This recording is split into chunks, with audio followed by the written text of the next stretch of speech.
اعوذ باللہ من الشیطان الرجیم بسم اللہ الرحمن الرحیم۔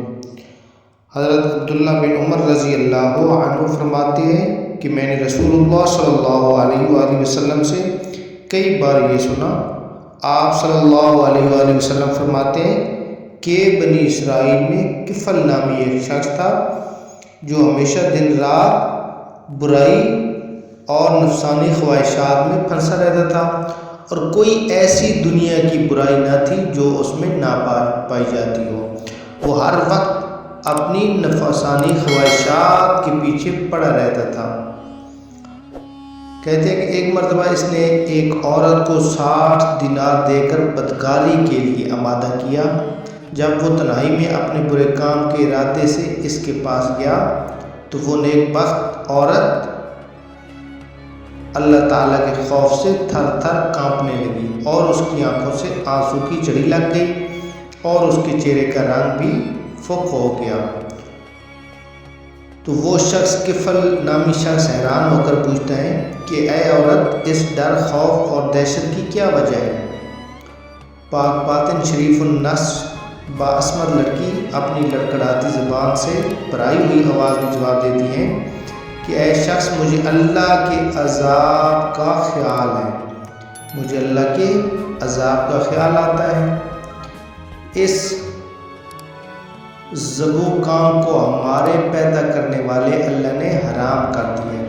یعنی جو کام ہم اب کرنے لگے ہیں حرام کاری کا، اللہ تعالیٰ نے اس کو حرام قرار دیا ہے۔ یہ فعل بد ہمارے مالک ذوالجلال کے سامنے ذلیل و رسوا کرے گا، اور یہ اس پاک پروردگار کی نعمت حرامی ہے کہ ہم اس کا کھا کر اس کے احکام کو پس پشت ڈال دیں۔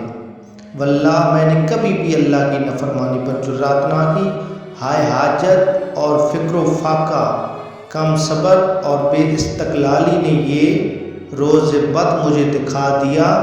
کہ جس کی لونڈی ہوں اس کے سامنے اس کے دیکھتے ہوئے اس کی نافرمانی کرنے پر آمادہ ہو کر اپنی عصمت بیچنے اور اجھوٹ دامن پر دبا لگانے پر تیار ہو گئی۔ لیکن اے شخص، بخدائے لا یزل، خوف اللہ مجھے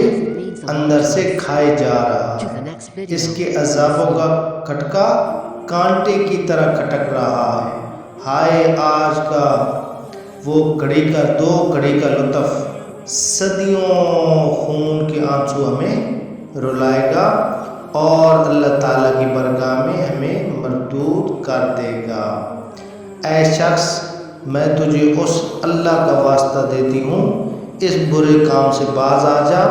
خود بھی اللہ کے عذاب کا شکار نہ بن اور مجھے بھی اللہ کی بارگاہ میں رسوا نہ کر۔ اس نیک نہاد اور پاک عصمت، پاک باطن خاتون کی پر اثر اور بے لوث مخلصانہ باتوں اور خیر ثوابی باتوں نے اس شخص کفل کے دل پر اتنا اثر ڈالا کہ وہ اسی وقت توبہ طائب ہو گیا،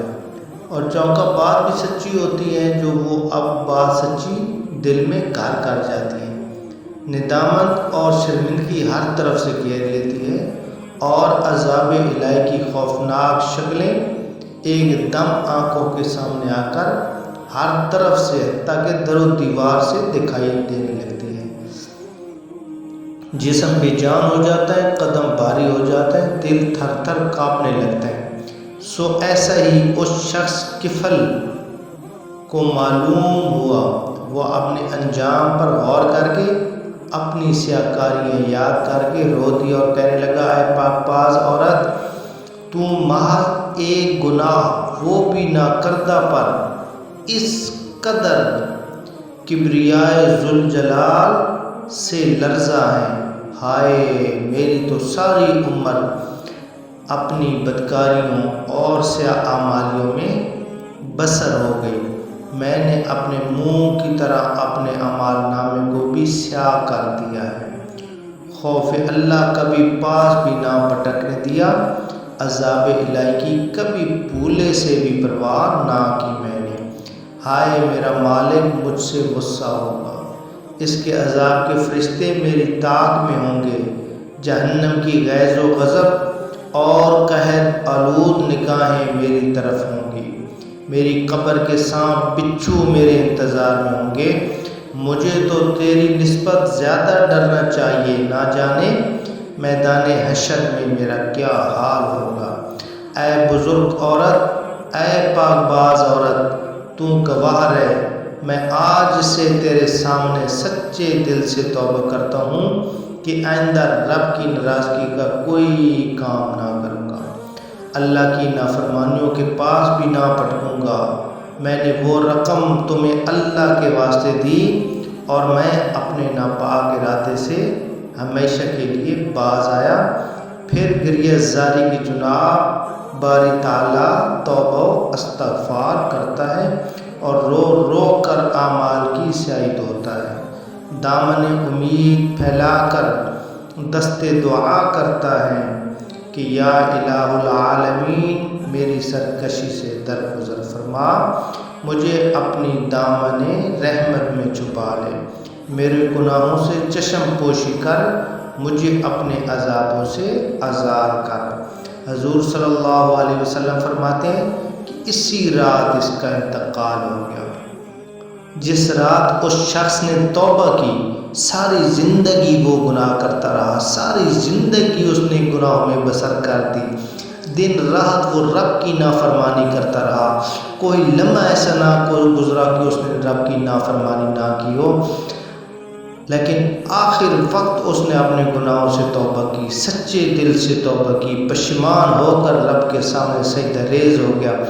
رب سے اپنے گناہوں کی معافی کرنے لگا، رب کے ڈر سے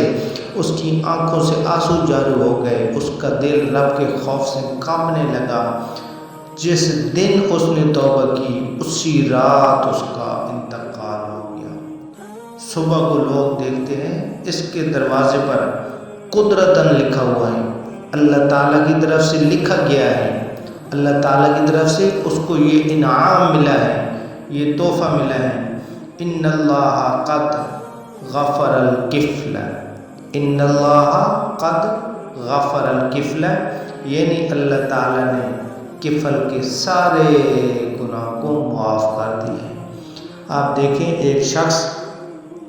ساری زندگی گناہ کرتا رہا، لیکن جب رب کی بارگاہ میں سچے دل سے اس نے توبہ کی